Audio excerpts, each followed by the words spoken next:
We'll let you. Go, Bill. Thank you, Ryan. That's functioning. Ladies and gentlemen, good morning, everybody. My apologies for being a little bit late. We will call to order this meeting of the Lawrence County Board of Elections. Today is Monday, November 4 of 2024. A couple of housekeeping items. I'll note for the record that this meeting is being live streamed and also being recorded. Note that the legal advertisement for this meeting as it relates to the Sunshine Law did appear, I believe, in Friday's paper, if I'm not mistaken. And finally, would ask if you have any type of an electronic communication device, if you'd please put it on silent or vibrate. We would appreciate that courtesy. We begin, actually it's not on here, but we usually start our meeting with the Pledge of Allegiance, so if you'd please rise. Mr. Germaini, could you lead us in the pledge? I certainly will. I pledge allegiance to the flag of the United States of America and to the republic for which it stands, one nation, under God, indivisible, with liberty and justice for all.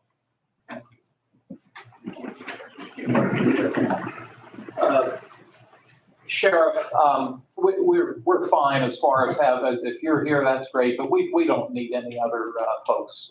Thank you, sir.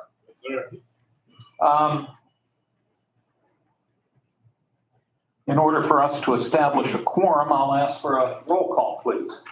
Commissioner Sonato? Here. Commissioner Kennedy? Here. Commissioner Vogler? Here, so all three of us are present. Some of you, this might be your first time at a Board of Elections meeting. I'll note that state law stipulates that each county have a Board of Elections, and in a county where there are 3 elected commissioners, they serve as the Board of Elections unless any of them happen to be a candidate in that given year. So, for example, last year, both myself and former Commissioner Spillvogel were candidates. We had to step off of the Board of Elections, and the president judge would then did appoint 2 other people to serve. At that time, former Commissioner Burek was not seeking election, so he was able to remain as a member of the board. This year, 2024, none of the 3 of us are seeking any elective office, so accordingly, we are permitted to serve as the Board of Elections. And traditionally, the purpose for having the Board of Elections meeting the day before the election is to open the board, to get a report from our elections director on where things stand as far as his office and the activities that they've been undertaking leading up to today and more importantly up to tomorrow. And then historically, we have recessed rather than adjourned this particular meeting. And we recess it so that in the event an emergency should arise and we would need to convene, we would do so at the call of the chair. Now, if that should happen, we'll do a couple of things. We'll notify the Newcastle News of any type of special meeting that might have to take place. We will post it on the county's website, and as a courtesy, we will contact the chairs of the 2 major parties in this county, Mrs. Ryan and Mr. Buck. We'll let them know if the board would need to convene for emergency purposes. Counselor, did I miss anything? No, sir. Okay, thank you very much.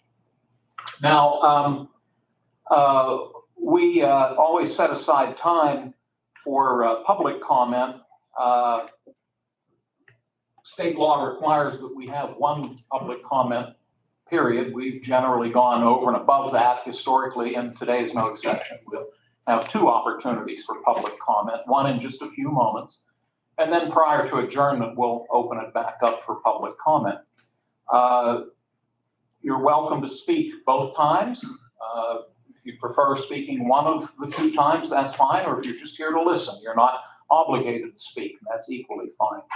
We do ask, if you do have a public comment, we ask you state your name for the record. We ask that your comments be related to election board matters.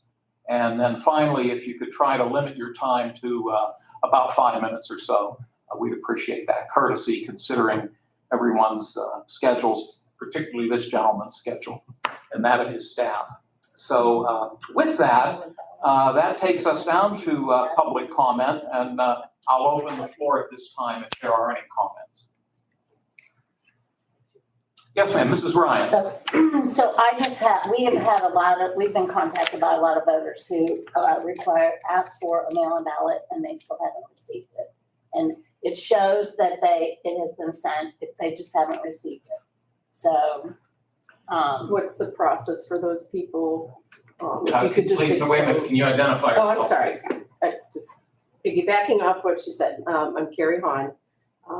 So we just would like some clarification on what those people should do, just to get it from you. That's a very important question. We appreciate you both raising it. Either Mr. Germaini or incidentally, I forgive me, because some of you, again, this might be your first meeting. Do you have a nameplate, Tim? I can't remember if you have a nameplate up there. yeah, you Yes, you do, so we know who Tim is. Jason Medora is the county solicitor, so I apologize for not having made those introductions. Either Mr. Germaini and or Counselor, would you care to answer that question? Sure. The procedure is they can still vote provisionally. It'll say in the poll book that we have not received their ballot. So they have every right to vote provisional. And with that in mind, the provisional ballot will count. Thank you. And if I will ask, if you don't mind, process of voting provisionally then would mean they would have to go to their polling place in the precinct in which they reside tomorrow Correct, and yes. request a provisional ballot. Am I hearing you say that the poll book will have that individual's name and it will state that we did not receive a mail-in ballot? Yeah, actually, it'll say remit ballot or vote provisionally by your name. So that's how we take care of that. Thank you. Yes, sir. Thank you. Mr. Buck. Yeah, Tim Buck, Chairman of Morris County Democratic Party. First of all, I want to acknowledge Tim Germaini and his whole group for everything they're doing. I've been up there numerous times. There's a lot going on this week, a really hectic election. The question that I believe Mrs. Ryan brought up, we only had one person call me and explained it to him exactly how you did, Tim. Thank you for that. So we only had one person notify the Democratic Party. Great. And again, thank you. Sure. Yeah, we had several, so I just wanted it to come Yeah, from we you. have And to. I've told the people that have contacted me, but for the record, and I hope that the Newcastle News prints it so that, Yeah, I expect yes, more provisionals than usual. yeah, And we're prepared. We're prepared for it. thanks. Yeah. Yeah, Once again, anybody can get a provisional. Nobody gets denied the right. And any discrepancies that the voter feels that be in the poll book, they can vote provisional. We take care of that after the election. We all go through the provisionals and find out whether it counts or not. Majority of them do.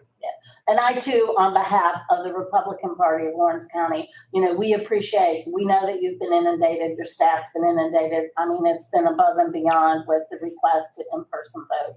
And, thank you for that. Thank you. Are there other public comments? Mrs. Hahn?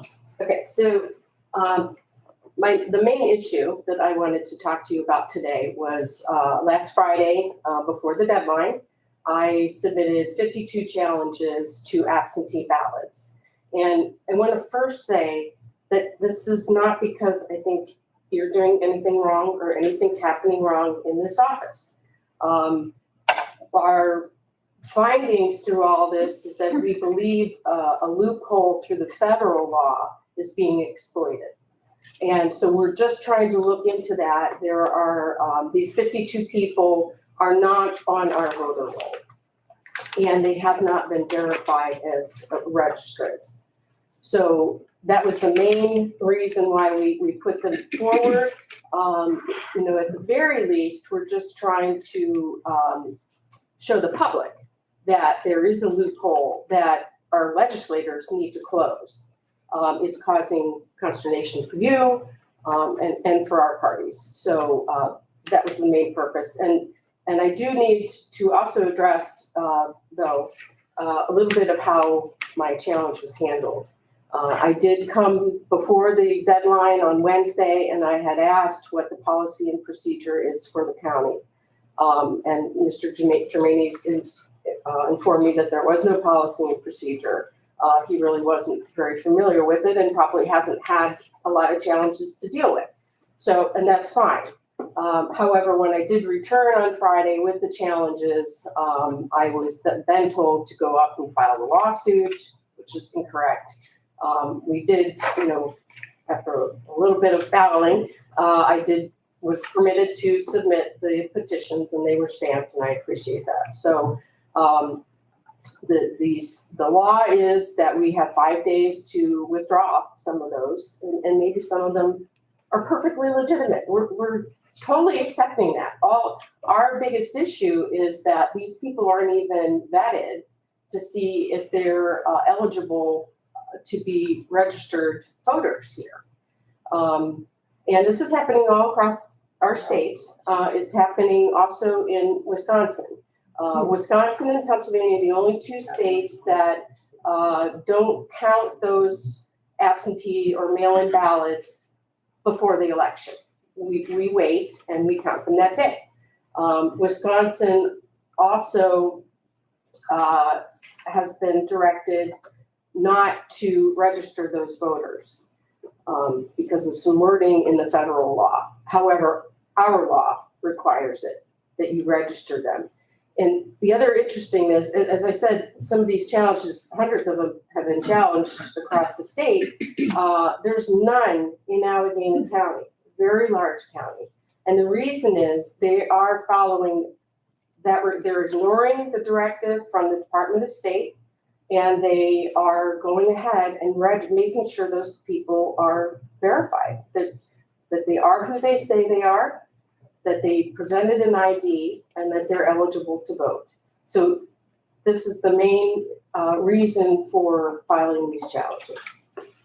Thank you for that. I'll note that when the Board of Elections was made aware of this, of these challenges, obviously we referred the matter to our solicitor to do some research. And Mr. Medora, I think you've had over the weekend some time to do just that. Can you give us an update on where things stand from your perspective at this point? Yes, the challenges have been received, the investigation is ongoing, and we will proceed accordingly. Thank you. And you've looked into both state and federal law as it relates to this, I assume, or are looking into those Yes. aspects of it. Thank you. And you'll report.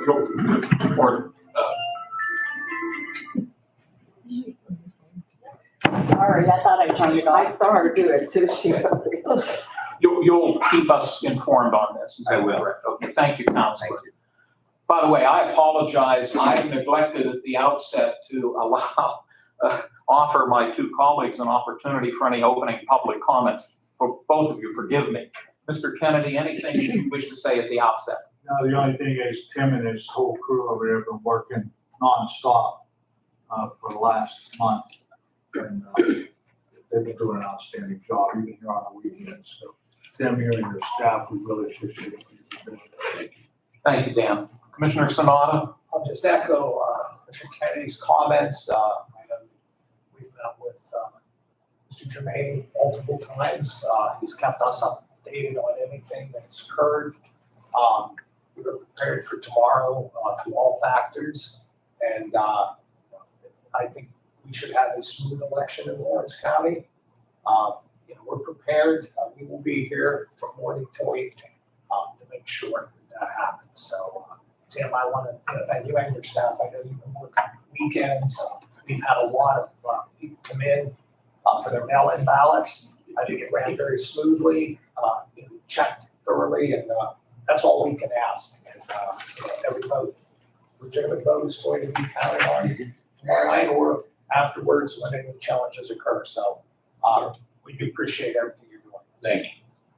Thank you both, gentlemen. Again, my apologies. I'm going to go back to public comment. I thought I saw someone. Yes, sir. Hi, Randy Duffer, Newcastle. I'm the vice chair of the Constitution Party of Lawrence County. And due to the fact that we have candidates on the ballot, I would like to ask that we also be notified if this meeting needs to be reconvened. Yes, sir, and my apologies to you. If you'd be kind enough, unless you've already done so, if you could give us contact information to Mr. I Jermaine, will. Thank then you. we will. I appreciate it. And please forgive me. Forgive it. That will be done. Thank you, sir. Yes, sir. Thank you. Other questions? Mrs. Hahn? I would also like to add that none of the 52 people that we have challenged, these are not military in any way. These are just federal, unverified, and that's it. Also, my understanding from reading the code is that a hearing specifically on the individuals will be called within the next 5 days. Is that correct? I think it was 7 days from the deadline. Oh, from the, okay. well, So, that but works. yeah, yes. Okay, I just wanted to double check. Mhm. And Mr. Germaini noted that to us, and the counselor has noted that as well in separate conversations that he's had with the three of us. At least I assume he mentioned that to you gentlemen. Okay, thanks. Thank you. Yes, sir. Hi, my name is Paul Boaz. I live in Slippery Rock Township, Lawrence County. I'm an attorney for the Democratic Party. And I'd like to know, we just like to have access to these ballots that have been challenged so we can see what the issue is and prepare for the hearing that presumably will be held later in the week. So how will we get, do we get copies? Do we get to inspect? Do we get to, we want to see the challenges, know exactly what the basis is, and be prepared for any position we might want to take on those at a hearing. So what's the procedure for us getting access to these? We'll defer to the counselor for an answer on that. Mr. Madore? We will be alerting both parties, challenged individuals, if and when a hearing takes place. And not to put too fine of a point onto it, but we were just made aware of a third political party that does have candidates. I'm assuming you do have federal candidates, sir. When I say federal, I'm talking United States President, US Senate, and the United sir. States Congress. So I'm assuming we would notify the Constitution Party as well. Yes, sir. Okay. And will we be able to see these challenges prior to the hearing, Mr. McGuire? Yes.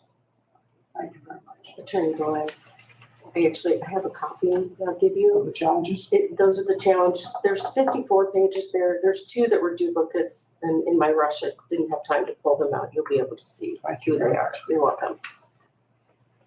That's a start. Other comment? Yes, ma'am. Hi, Susan Footeridge. I actually live in Beaver County.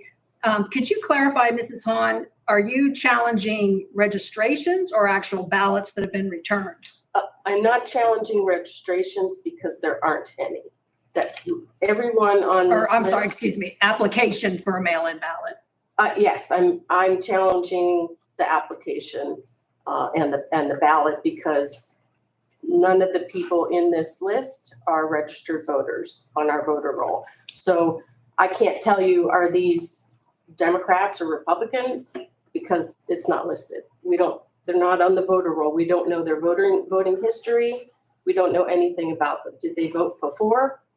Have they missed 2 federal elections? I mean, these are all just big gaps that we don't know, and I think our legislators need to address them. Because we do have people who have been denied voting because they just discovered that they missed, the federal election requirements and they've been removed from the roll. But does that not apply to these individuals? And if it doesn't, why doesn't it? And should we close that loophole? Excuse me, I wasn't finished. What I wanted to clarify, have ballots been received from all 52 individuals? Not all 52, but a Some, majority. but, A okay, majority. Okay. Sure, yeah, thank you. sure. And they vote electronically, right?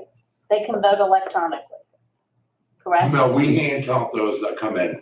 I don't put them through a scanner. No. But when you're overseas, Yes, when you're you cover voter, Uh-huh. you can apply electronically and submit your ballot electronically. we email them a ballot and then they either sign a waiver to say they'll email the ballot back, waive their privacy right, or they'll mail it to us. They'll like, Right. print it out and mail it to us. But like, do they have to provide you with a passport or a current driver's license or, I mean, what's the process before they get a ballot? Well, Because they're not registered voters. well, first of all, I don't know when, how many stay contact with this? When I look up these federal voters in Shore, and I have it happen to me all the time, they'll call me and I'm like, I don't have you. There's an actual box that I have to check to say, let me see the federal voters. If I don't check that box, it doesn't come up. So I don't know what list you guys have, but I know the federal voters are not on a public list. I literally have to check a box in Which- order to see them. Which, we're not saying that we suspect anything nefarious here. This is a loophole in the law. They're expecting 1.6 million of these Right. people, 1.9 million to vote like this. And they're cherry picking Wisconsin and Pennsylvania.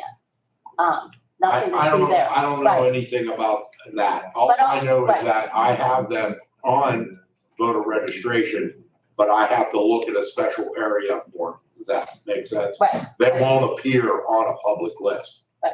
And when I have mail-in ballots, and somebody requests the names of who got mail-in ballots, I have to take the military and overseas ones off of that list. Yeah, it's a loophole. It's totally, it's just like Act 77. It's the bane of our existence right now. We just want to expose this absurd law. Because I don't we're know. not saying that there's anything nefarious, there may not be, but there is certainly the opportunity for this to be extorted. Mr. Medora would like. Deputy Director Kite would like to also point something out regarding Please. the federal voters.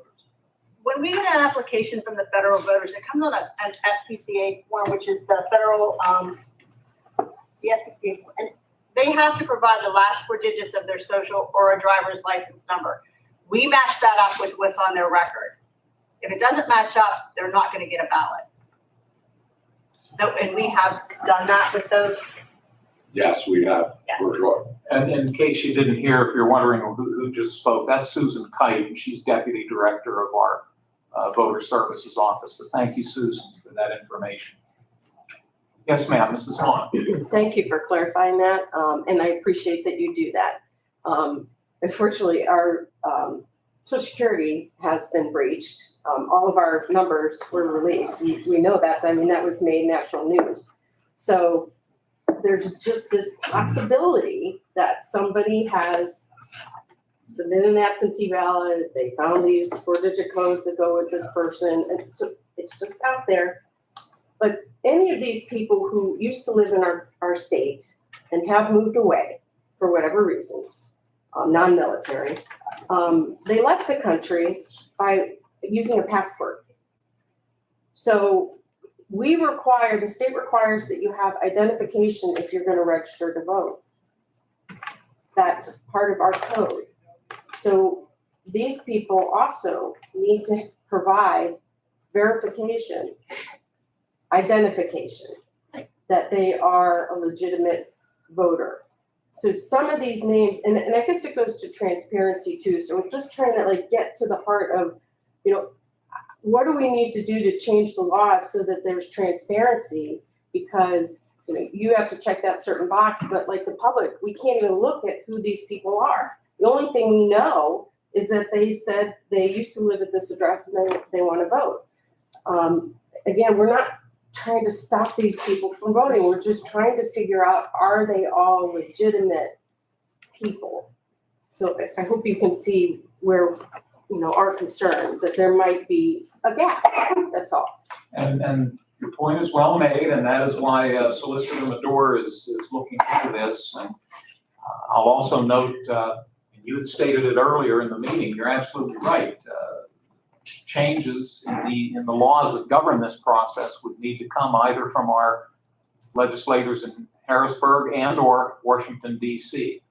three of us as elected commissioners, we don't have that That's right. statutory authority, as you know. Right, but we need your help to sort of flush out where these issues are. I can't go to my congressman, which Mike Kelly actually has challenged this Ucala issue in court. So I mean, that's pending litigation on this issue. But I can't go to him or any of our other congressmen or senators and say, here's where the problem is, because I need confirmation.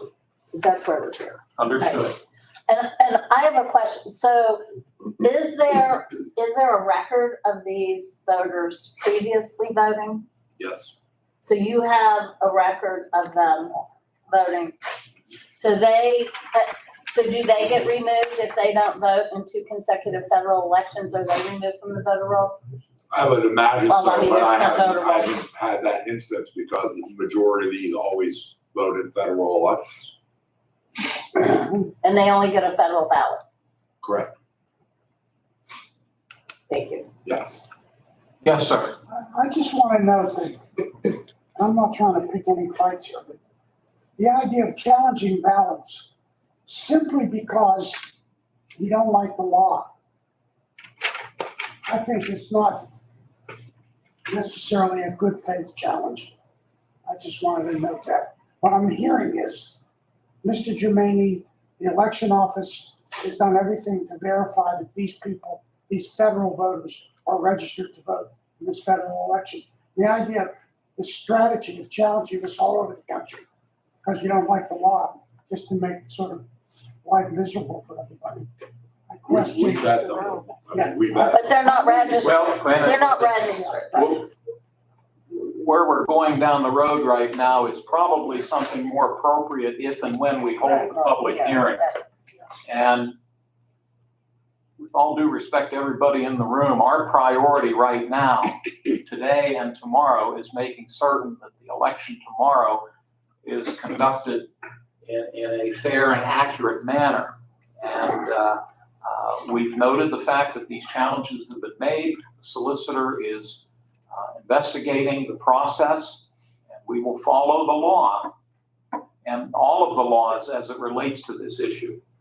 But right now, particularly this gentleman and Ms. Kite, you know, they've got a lot to do between now and 7 a.m. tomorrow morning.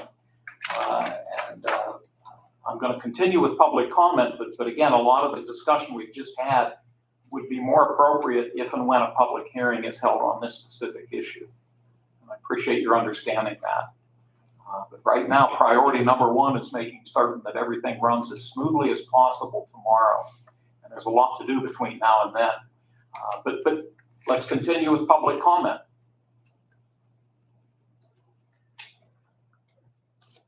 With the reminder that before we adjourn, we will reopen for public comment. So if you think of something between now and when before we adjourn, you'll have that opportunity. So thank you all. Appreciate all the questions that you've brought forward this morning. So thank you for that. In our packet, and I have it available here if anybody wishes to see it, we have the minutes. The last time this board met publicly was on September 18 of this year, and those minutes are here if anybody wishes to see them. Give my colleagues the time they need to look them over. And gentlemen, whenever you're ready, I could accept a motion and a second to adopt the minutes. I'll make that motion. I'll second that motion. Thank you both, gentlemen. Any questions or concerns about the minutes? Dan or Chris? Chris? Very excited. Thank you. Ryan, could you call the roll, please? Commissioner Sonato? Yes. Commissioner Kennedy? Yes. Commissioner Vogler? Yes. Motion carries. Thank you. As noted, traditionally, this board has always met the day before the election, and one of the reasons is to get an update from our elections director as to where things stand. He, I think, has some statistics and numbers for us. I know one of the things that, and I don't want to steal your thunder, but one of the things that took place over the weekend, this area was full of, they looked like suitcases. You would have thought you were at an airport, but they are all of the documents that are packed together for each of the polling places. And I know on Saturday, the vast majority of the election judges came in to pick them up. And I think there's a few remaining, but they Just have a till, few. they have till 4 o'clock today. Yes, sir. But let me stop and I'll please give you a report, Tim. Okay, as of right now, I have a team out getting the remainder of the voting machines and equipment out in the field. I expect that to be done pretty soon. So everything should be out in the field. We're fully prepared for the election.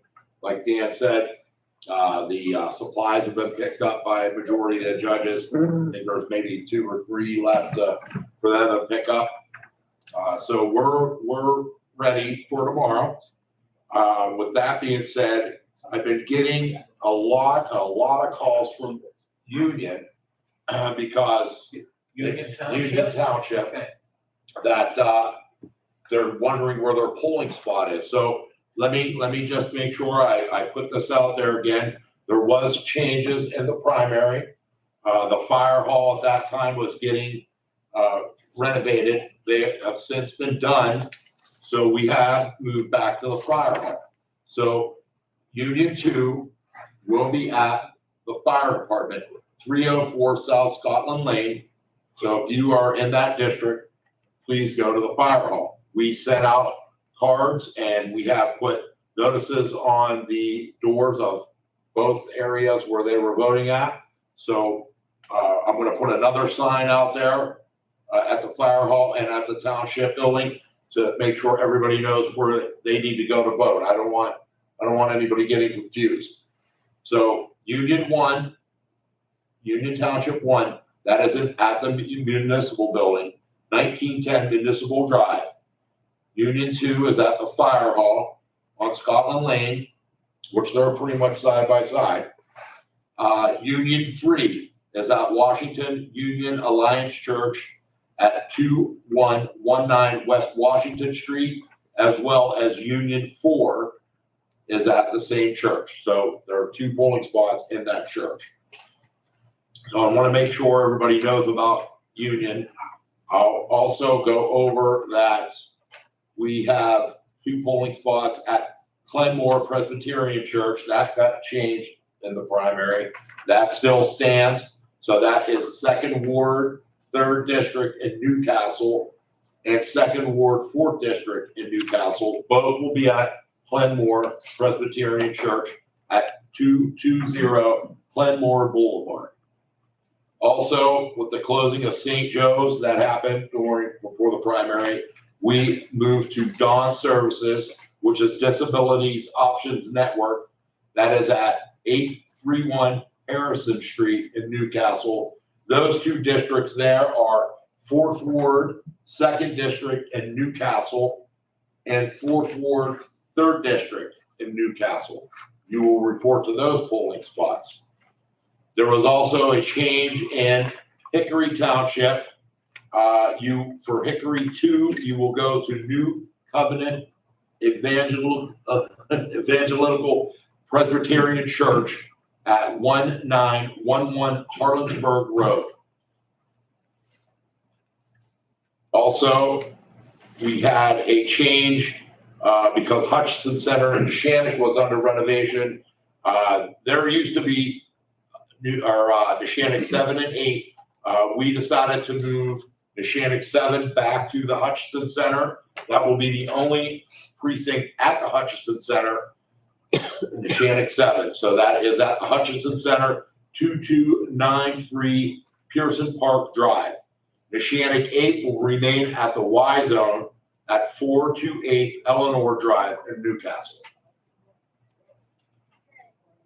That was all for polling spots, and I want to make sure everybody knows where to go. And Tim, you've published in the Newcastle News, I think twice now, the Yes. election proclamation. Yes, sir. Which listed the candidates, Yes. but also listed all of these polling places. Yes. So that's been done twice. Yes, yes. And I have it on the website. You can look at that. I have it updated there as well. And you can always call us at the office and find out where you need to go. And we'll tell you where to go.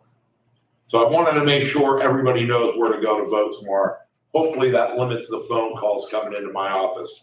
So, and just so the public knows, we're gonna be really, really, really, really busy tomorrow.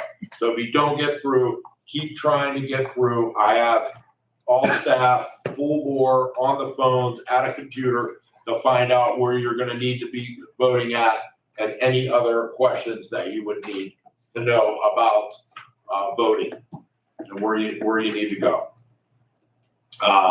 I certified my voter registration stats with the state. Official stats are right now, we have 58,470 total registered voters here in Lawrence County, which has gone up significantly since the primary.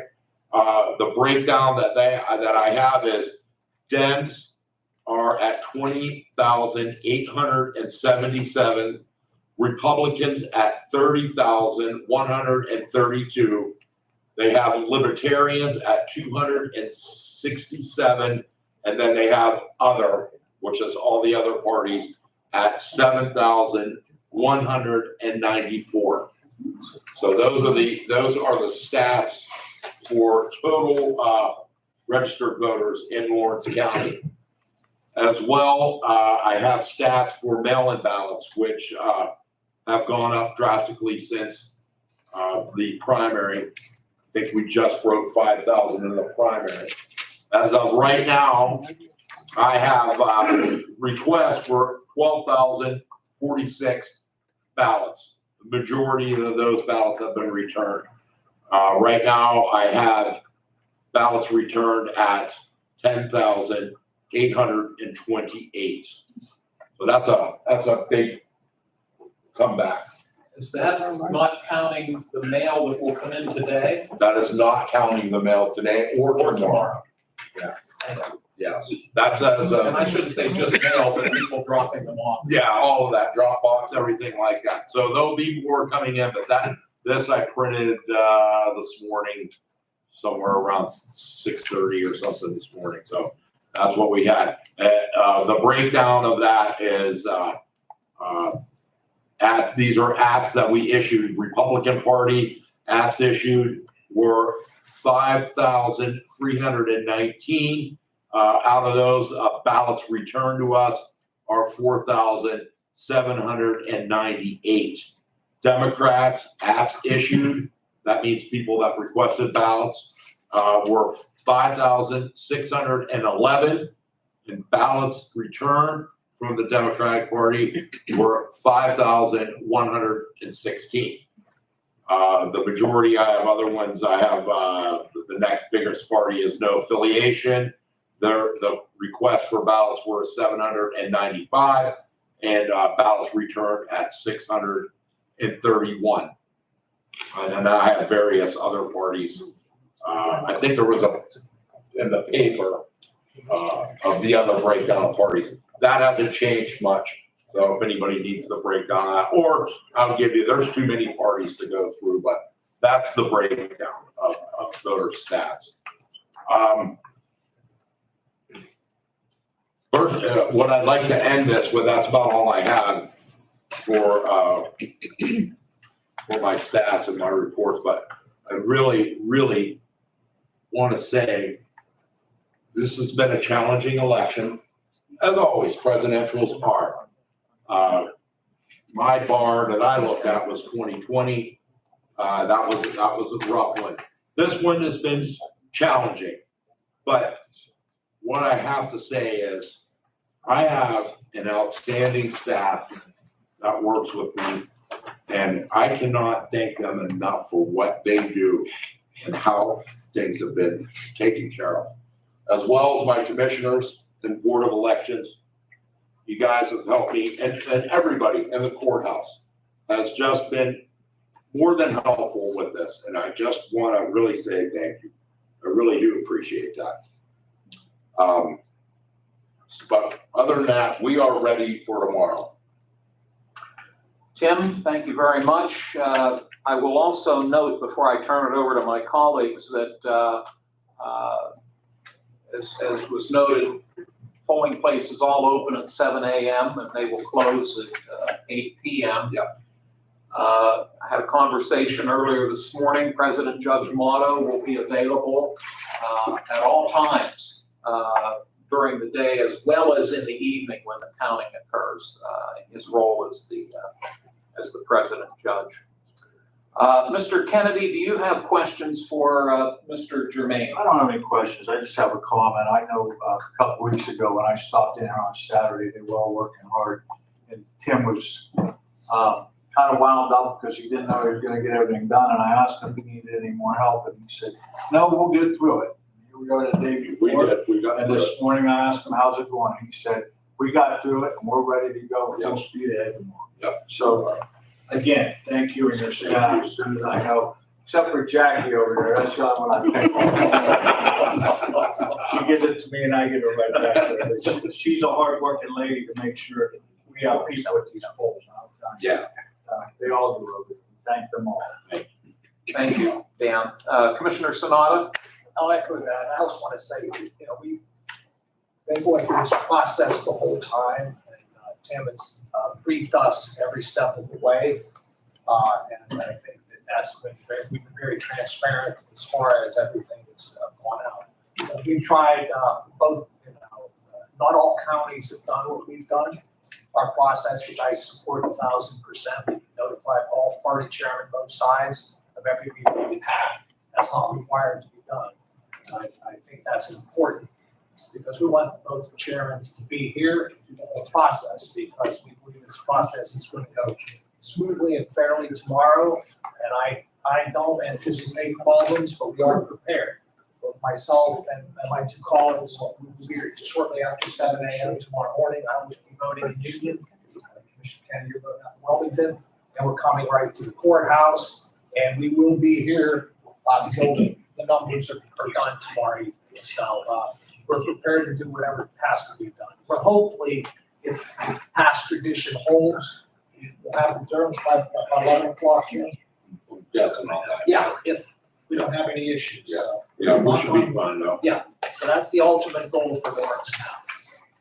All right, thank you and your staff. Thank you, Commissioner. Can I say one more thing? Yes. The biggest part of this is gonna be pre-canvassing the mail-in ballots, because we got a lot, as I just said.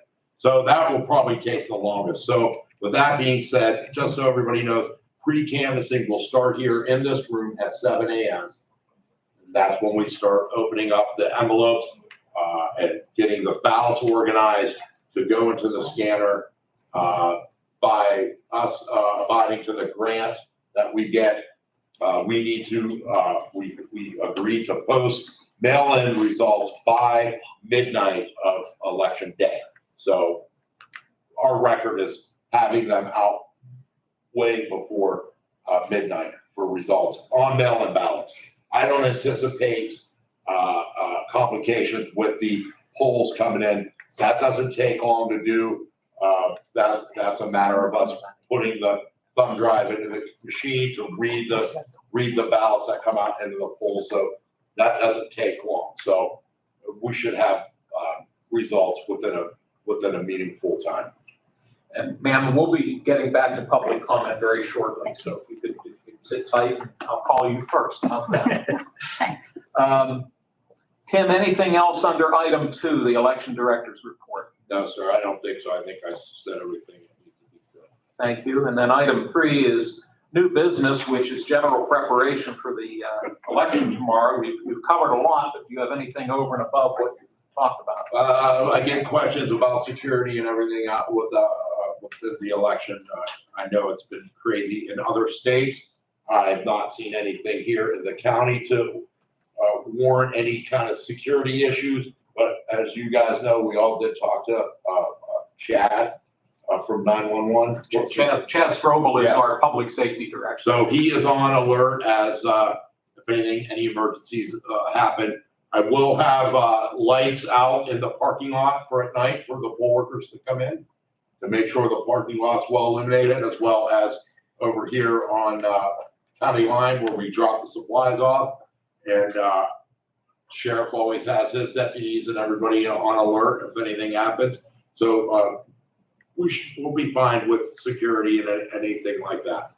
And Sheriff, we owe you a vote of thanks. As Tim just said, in previous elections, your staff's always done a wonderful job, and I'm sure tomorrow will be no exception. We'll be there. Thank you, sir. Yeah, always are. Thank you. Mr. Sanada, do you have anything relative to Roman numeral 3? No, I just want to echo our thanks to Sheriff Calero and his staff. You know, the meetings we've had, they're going to be quite visible tomorrow. They're on call in case anything occurs anywhere within the county. They will be there within moments, and we appreciate that, Sheriff. I know that We're out there for all our votes. focus is a peaceful election tomorrow. People need to act like adults and make their constitutional right to go in and vote. They vote towards their choice, but they want to do it in a safe manner, and everybody should be safe. So we're hoping, and I put that out to our poll workers, mostly our senior citizens who've been serving this county for many, many years. And I hope everyone treats them all with respect, because they put years of service in. We don't need them to be yelled and screamed at tomorrow. So that's all I want to comment on. Thank you. Thank you. Mr. Kennedy, anything else on Roman numeral 3? No. Thank you. My colleague makes a good point. Keep in mind that the men and women who work at the polling places, as noted, many of them have been doing this for years, but please remember, they don't make the rules. They're there simply to accommodate you as you come in to vote. If you're not happy about something, please don't take it out on them. They don't make the rules. Rules are essentially made either in Harrisburg or Washington, D.C. We just have to adhere to them. So we appreciate everybody's courtesy. Now I'm going to reopen for public comment, and ma'am, you're free to speak, please. Lynn Foltz, Wilmington Township. I have a question. If you had a family member, say earlier in the week, who went in the hospital, who had been planning to vote, how do you then accommodate that? You know, say they're fine, but they're still in the hospital. So what is the procedure that you have to go through to get them a ballot? Because they didn't do it ahead of time. They didn't know they were going to be in the hospital. So what do you do? Right now, that's a great question because I've been getting calls about that as well. So I'll put it out there. Right now, you would have to get an emergency absentee ballot. And the way you go about that is you would come into the office, see us. I have an application that you'll fill out. You'll have the reason why you need the emergency application done. That will go up to the pathonetaries. And then the pathonetaries will then bring it up to the judge, and the judge will examine it, and then he'll give me the order to either not give a ballot or give a ballot. And I assume it goes without saying that if the individual's in the hospital, a relative or a family friend can do this on their behalf, this process. Yes, they could bring the application to them. There is a area on the application, say you had to help them with it, you would fill out the bottom area, and then if they have to come and pick the ballot up or bring it back to us, or both, then there is a designated agent form that you need to fill out as well. It doesn't take long to do it, but you have to have both the agent fill it out and the voter that's requesting the ballot. The courts are well aware of this process. I know just this morning in talking with Judge Motto, he's done these before, these types of situations, particularly as you mentioned, where someone is unexpectedly hospitalized. Maybe had every intention of voting tomorrow, but might be in a hospital bed right now. So I hope that answers your question, It does. Lynn. Thank you. Great. I thought I saw another hand go up for public comment. Yes, ma'am. You didn't see my hand, but I've got it up now. Commissioner Vogler, weren't you on the Election Law Advisory Board? I was. Okay, I'm no longer on that. right. I watched all those hearings and everything, so thank you for your service in that. That was very interesting. Thank you. How does Lawrence County handle defective mail ballots, say a defect on the outer envelope? Do you contact those people or do you publish a list? Because being from Beaver County, I know that our elections department puts the list actually on the county website. Interesting, I didn't know that. How we handle it here, Yes. so when you're saying defective, are you talking about signature? Or the date, yes. We call them. We call them okay. or send them an You email. reach out to them. Which has been very effective. I have minimal ones to, Oh, that's great. yeah. So that's how we take care of that. And if you can see the envelope, the purple envelope that comes back to us, you can see the secrecy envelope through the envelope. If I see that you did not put your ballot in the secrecy envelope, we'll give you a call for that and let you cure that as well. Wow, appreciate that. Yeah, That's so great. that's how we do that. A list, I don't have a list of anything, but it's been minimal. Okay. And one more question. You mentioned that this meeting is recorded. Is that available on the county website or a YouTube channel, and when is that made available? It's both. Yeah. Okay. Like within a matter of hours or? Oh, I think right now. Yeah, okay. All right. Oh, thank you. I'm glad they answered. I'm the least technical person. Here, I'll show you what I use for a phone. Don't send them a text message. I just get a text, but I'll call you back. So thankfully, these fellows know a lot more about technology than I do. Can I say one more thing? Because also you said defective ballot. Like say, we get a ballot in and it happens, somebody spilled their coffee on the ballot or the marks are unclear through the machine. That's what I have these gentlemen here for. We have what we call a resolution board. We review the ballot, we copy the ballot, what we see, and then we will run the new ballot through and keep a record of all that. So we Yeah, also, that's interesting. resolve those ballots. Okay. And that resolution board, I believe the stipulation is that it consists of one Democratic member and one Republican member, if I'm not At mistaken. least, yeah. And I think the two of you have agreed to do this. Is that correct? Mr. Sonata happens to be a registered Democrat. Mr. Kennedy is a registered Republican. So you have both parties looking at those matters if and when they arise. Are there other public comments? Mrs. I would Ryan? just like to make a comment on behalf of that. I've been up here and witnessed personally 2 recounts, and all my counterparts across the state, county chairs, we do an excellent job in this county. I mean, it's so transparent that, everybody should rest assured that we do it right. I mean, they did an excellent job twice, and I don't expect any different, in this one. We're lucky that we have the board that does a great job in that aspect. Thank you very much. Other public comments? Mrs. Hahn? The last thing, I actually had this prepared and I forgot to give it to you. So it's just kind of, the codes that I was relying on. Thank you. And then information. Get sure that I I could have guess. done that. I'm sorry. And